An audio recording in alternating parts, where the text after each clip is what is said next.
ايه رأيكم النهارده نعمل سندوتشات الشاورما في البيت؟ هنعملها بطريقة سهلة قوي قوي. مش هتحتاجي ان انت تطلبي تاني دليفري، ولا هتحتاجي تشتريها من بره. من احسن الوصفات اللي احنا بنحبها، والولاد يبقوا مبسوطين قوي اليوم ده. سهلة وبسيطة والطعم خطير. بس قبل ما ابدأ الوصفة، انا اسمي نبيلة. يا ريت تشتركي معايا في القناة وتفعلي الجرس، ولو عجبك الفيديو تعملي لايك وشير.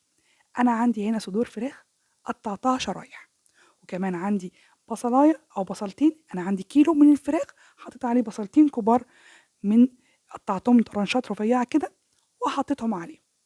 وبعدين هحط الفراخ على البصل وهبدأ في التتبيله. التتبيله سهله أوي وبسيطه. عندي معلقتين كبار من الزبادي، عندي ملح وفلفل، وكمان عندي بهارات فراخ او توابل فراخ، ودي بتبقى يعني فيها كل المنكهات والطعم الجميل قوي. واحط شويه بابريكا وكمون وكزبره، وهقلب التوابل دي مع بعضها.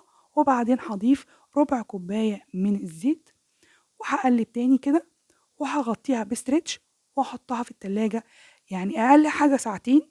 ولو حبيت الطعم يبقى افضل واجمل والتتبيله تبقى احلى، هحطها في التلاجة قبلها بليله.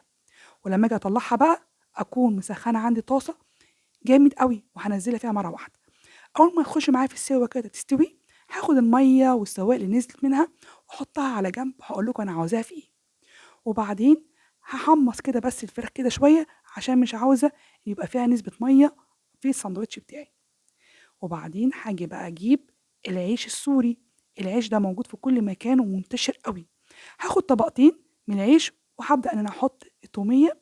وبعدين هنزل الفراخ بتاعتي، وهحط شويه بطاطس محمرين وشويه توميه على وش البطاطس برضو علشان الطعم.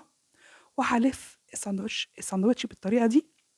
هاجي بقى للصوص اللي انا خدته من الفراخ، اللي هو تعتبر بهاريز الفراخ كلها والطعم.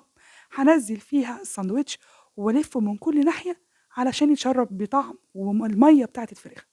واكون عندي جريلا مسخناها قوي، وانزل عليها مره واحده بالساندوتش، وافضل اتك عليه كده لغايه ما ياخد العلامه اللي احنا شايفينها دلوقتي، ويبقى متبصم معايا وكمان مقرمش شويه. قد ايه الطعم خطير.